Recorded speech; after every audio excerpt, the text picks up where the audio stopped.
Yorùbá ẹ jẹ́ ká ronú o káwọn ọ̀tá mọ́ balẹ̀ yìí jẹ́ o ẹ wá wo ṣáṣá bó ṣe bàjẹ́ tó ta ló dùn mọ́ ta ló pàdánù o.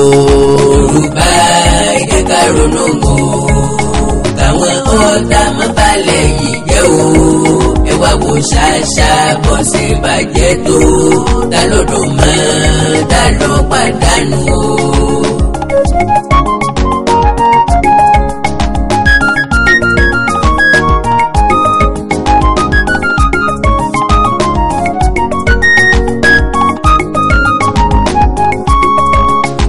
La fẹ́ níbo là ń lọ gan-an àwọn ìjà yìí ṣé yóò lè ràn wá lọ́wọ́ ṣe bẹ́ẹ̀ rí ṣáṣá bó ṣe bàjẹ́ tó ọjàdá kí tán ilé mọ̀ dáhùrú. Yorùbá ẹ jẹ́ ká ronú o káwọn ọ̀tá mọ́ balẹ̀ yìí jẹ́ o ẹ wá wo ṣáṣá bó ṣe bàjẹ́ tó ta ló dùn mọ́ ta ló pàdánù o. Àkàndá alóró ọ̀rọ̀ lẹ́nu bíi ti dùn Àjàó àró Awíkóńkó asọ̀rọ̀ lójú ọlọ́rọ̀ èso wọ̀kú jòkó tán agbára wà kùrọ̀ ọba kùrọ̀ jẹ́jẹ́ fètèfè ẹ̀rọ pẹ̀sẹ̀ǹtì gbé ilé ìgbẹ́ kì í gbóná ẹlẹ́rọ̀ ọ̀fọ̀ irógun ògbóná ó ti wá jẹ́ tí gbogbo ilé baba wa ń gbóná lójoojúmọ́ bí ajere ìjínigbé lókè nísàlẹ̀ ìfẹ́ranjẹko ń gbé lọ́tún lọ́sì ìfipábánilòpọ̀ láàrin oko ìsekú oró panikálí kágo àjẹlé ọláké ọsá lọ sóko ń bo lójú ẹlẹ́yẹ òtó ogun lè ní nílé asároko àgbẹ̀ ọmọ pókó ní kú òun wà àṣebòròró lọ́gbàsọ ikú wọ̀ lálàá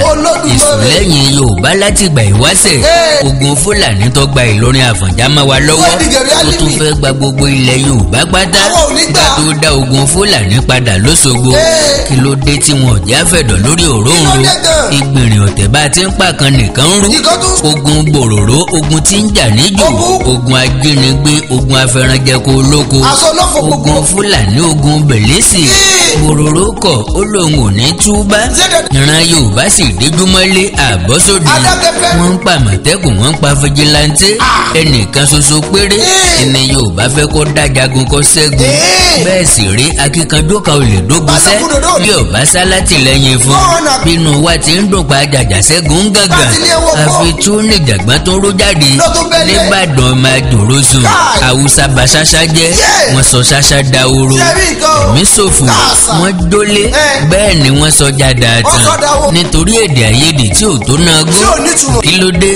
tẹ́mi èèyàn ọ̀dọ̀ àwọn ewèrè ìnà kí lójú ká tó sọ̀rọ̀ kan sí méjì wọn ò ti yá máa fọ̀bẹ yọ ẹ ló dé tí gbogbo wa bàjẹ́ Nàìjíríà o kìí ṣe tá a bọ̀wọ̀ fófin ilẹ̀ yìí rárá kí ló dé tá a kì í ronú jinlẹ̀ ká tó gbé ìgbésẹ̀ ó délẹ̀ tán ojú wa dá wá pé ojú wa wálẹ̀ bí ojú ẹni arọ̀ lóye ilé jóná ọ̀kẹ́ àìmọye dúkìá lọ sọnù ìlẹ̀kẹ̀ mi já máa tó so okùn amọ̀gùn tó ra wọn bí Yorùbá ló ní ilé tó jóná Haúsá ló ní tírélà tó ṣòfò dànù àtàwùsá àti Yorùbá ló ṣòfò ọjà pàá ló ní pòó lọ́la ìyá díẹ̀díẹ̀ ní pẹ́sìn ìní atalọ́fà ní ìjàporó okú tí kìí ṣe tẹni ọjọ́ tọ̀fọ̀ àwọn tó pàdánù ẹ̀mí pàdánù ara àwọn tó pàdánù dúkìá ńlọmọbi tí nǹkan ti bá wọn èwo nínú wọn ni yóò bọ̀ padà sípò láàrin oṣù kan péré ìjà èèyàn méjì péré ó dìjà èèyàn méjì nítorí ìbínú nítorí ìkanra nítorí àsọkù ìtàn tí mẹ́gún dìjà ọ̀rẹ́ sílẹ̀ ṣàṣà dahoro ọjà ńlá ńlẹ̀ Ìbàdàn gbogbo ẹni ọ̀fàrà káásá ẹni sunkún bí egbére ló bí ìjàngbọ̀n yìí bó ló ṣe búrẹ́kẹ́ gan èèyàn méjì ní í ṣe gbólóhùn aṣọ àwọn àtẹnu àkókò máa jà bí wọ́n ṣe súnmọ́ra wọn tó ṣùmẹ́kà àti ọlọ́mọláńkì sóbàtà òǹdọ́mọ Haúsá ọlọ́mọláńkì òǹdọ́mọ Yorùbá ká tó wí ká tó fọ̀ ọmọ Haúsá ti fa òbẹ́yọ jáde eégún ọmọ Yorùbá tí wọ́n jọ ń fa wàhálà wọ́n gbé tọ̀ ń dìgbàdìgbà ó di ilé ìwòsàn wọ́n ti kọ̀ǹfàmù ẹ̀ lọ́jọ́ Jímọ̀ pé eléérú ti sungi ó ti gbèkuru jẹ lọ́wọ́ ẹbọra làwọn ọmọ Yorùbá bá kú nílé ìwòsàn wọ́n fẹ́ gbẹ̀san ikú tó pa ọ̀kan nínú wọn ọ̀wù àwa rí wọn bá wí o ní mi ò sẹ́ni èèyàn mi ò ṣe èèyàn àní fi wá lárò lásán àti pé kó tí ń pojú gbẹ̀ ni òwe ńlá ní ń pa á fún ni ṣé bí nǹkan bá tún ṣẹlẹ̀ láàrin Haúsá àti Yorùbá ṣé bí wọn ó tún ṣe gún alọ́gbẹ̀nu làwọn ọmọ Yorùbá bá kó bèlè sí rọjà ṣé ìbínú òsì mọ̀ polówó òun ọ̀lẹ́sẹ̀ ńlẹ̀ ojú á máa rọ̀ tí yóò sì dá lójú ẹsẹ̀ ọ̀hù tó máa dá sílẹ̀ ló lè mọ́ tètè lọ ọ̀gìnìtì fẹ̀kẹ̀fẹ̀kẹ̀ òtútù àyà àgbàrá ojú ọ̀nà ẹrọ̀fọ̀ pèsè àbàtà ilẹ̀ẹ́lẹ̀ ìnìnà inú oko tàtà tó torí igi ìbẹ̀rẹ̀ ogun làárí ibi tó gun ọ̀parí sí kì í yẹ nìkan sùn tèrèǹtèrè ní dìbò omi ìsínpẹ́ lòdù ọ̀dàrọ̀ gidigba tàbá ti mọ̀ràn ní dòfin òfin ní dídà ìdá òfin ní dògímọ̀ kéré nǹkan tó dìjú ká tó lajú wàhálà ti búrẹ́kẹ́ ní ṣáṣá ẹni ọgbọ́n ló tètè yá afárá sóko ẹsẹ̀ lómi nǹkan ní pàkọ́ eré dìjà ìjà dàjà kó akátá bí wọ́n ti ń dọjà ara wọn nù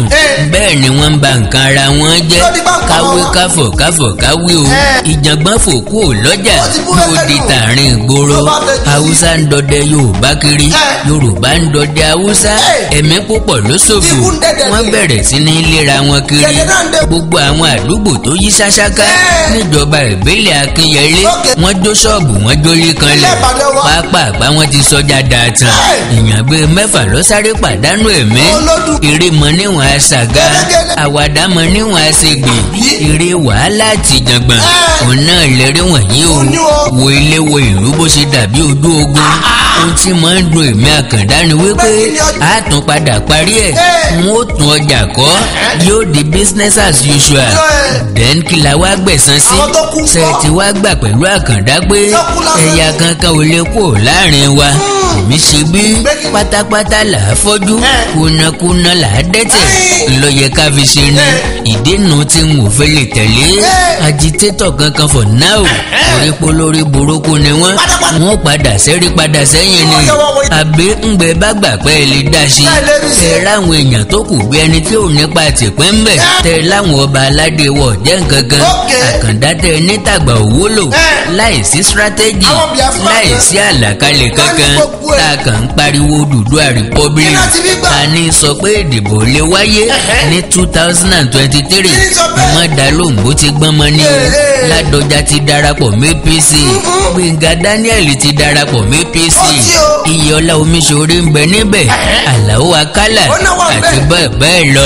a máa ṣe pàjá wọn torí olówó ẹ̀ sọdẹ ni àpò wọn ní kálukú wọn sọdẹ sí bọ́ bá ló dìbò ní tiẹ̀ ẹni tí ó jẹ lásìkò ìdìbò ń kọ́ abó ti gbàgbé wípé àsìkò election ni kò kó àwọn èèyàn kan máa ń so àwọn delegate tí ó di primary women leaders youth leaders party chairman world leaders àti bẹ́ẹ̀ lọ iléeṣẹ́ rédíò àti tẹlifíṣàn ṣé gbogbo wọn ló lè pé ẹ má dìbò àwọn tí ó gbà 1,000 naira 2,000 naira 5,000 naira ìyẹn lásìkò ìdìbò ta ló lè mú wọn so wọ́n sọ fún ọ wípé wàhálà ti ẹnìyẹn o fi àwọn lẹ̀ síta wọn o àbí Yorùbá tí mo mọ̀ yìí kọ́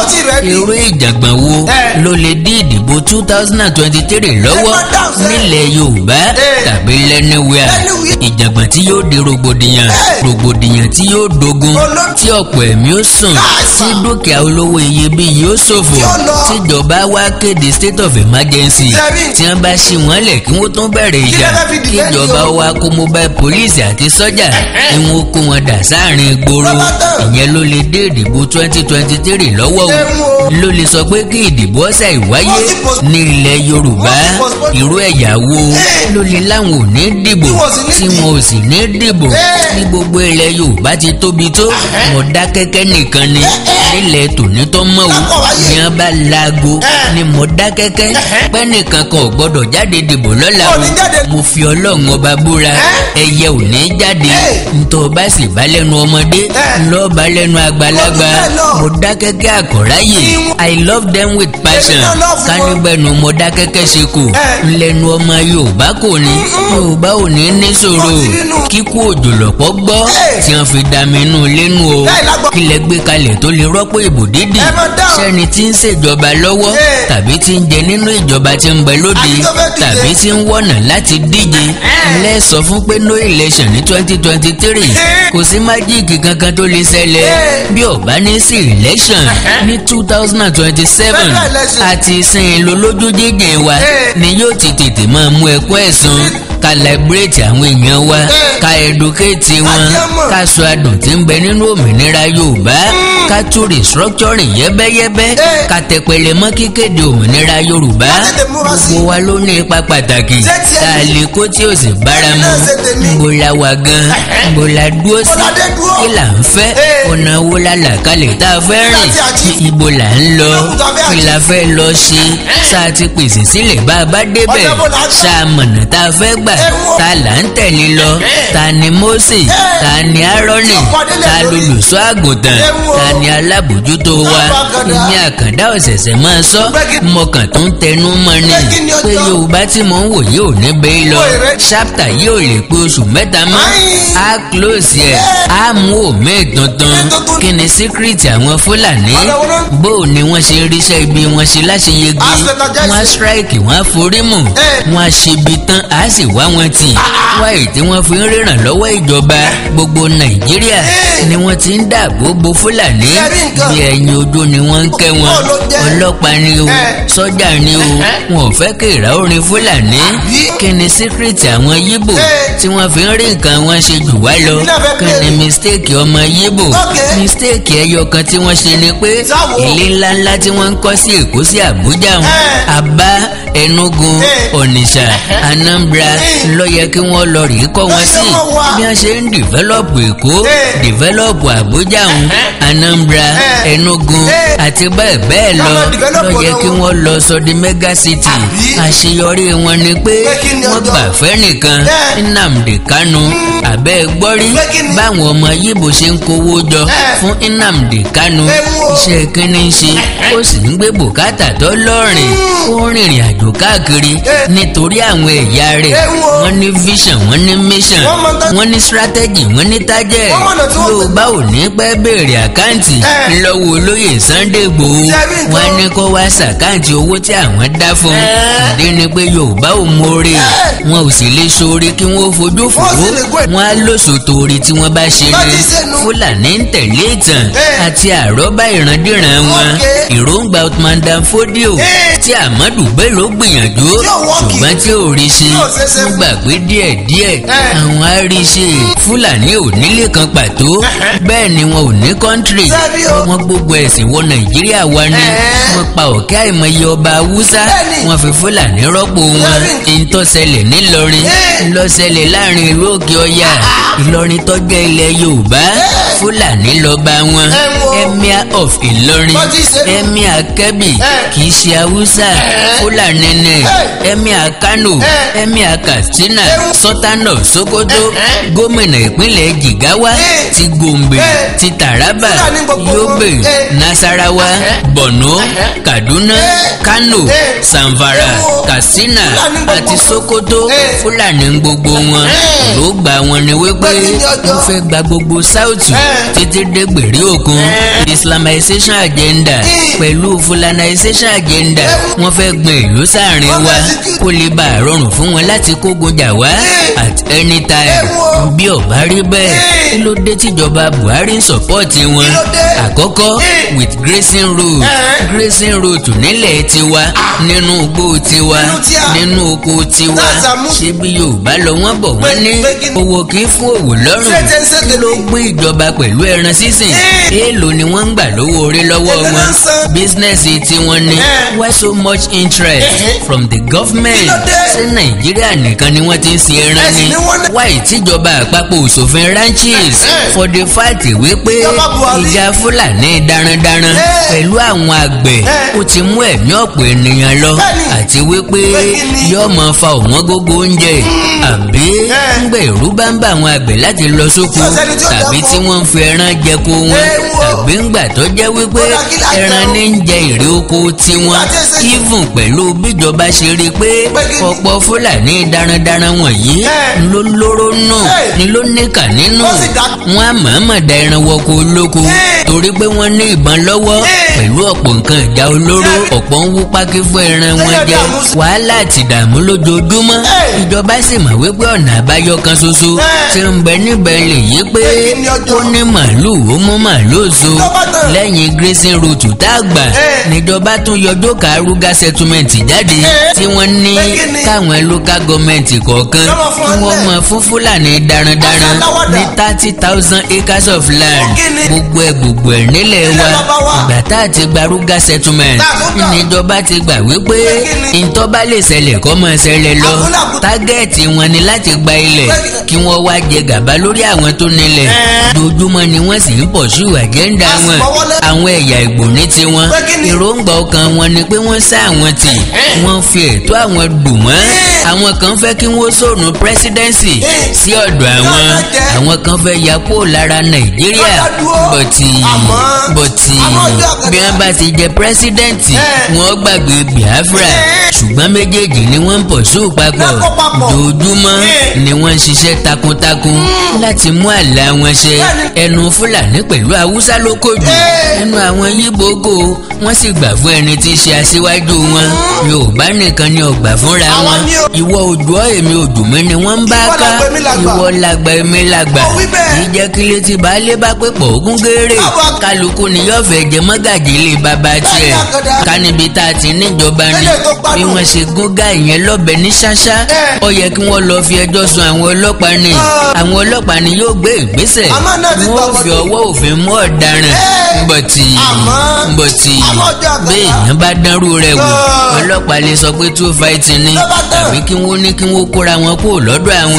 tàbí kí wọ́n sọ̀rọ̀ nípa ìwúrúwúrú wọ́n lè arrest ẹni tó gúnyàn lọ́bẹ̀ o ṣùgbọ́n gbọ́wọ́ bá kọwọ́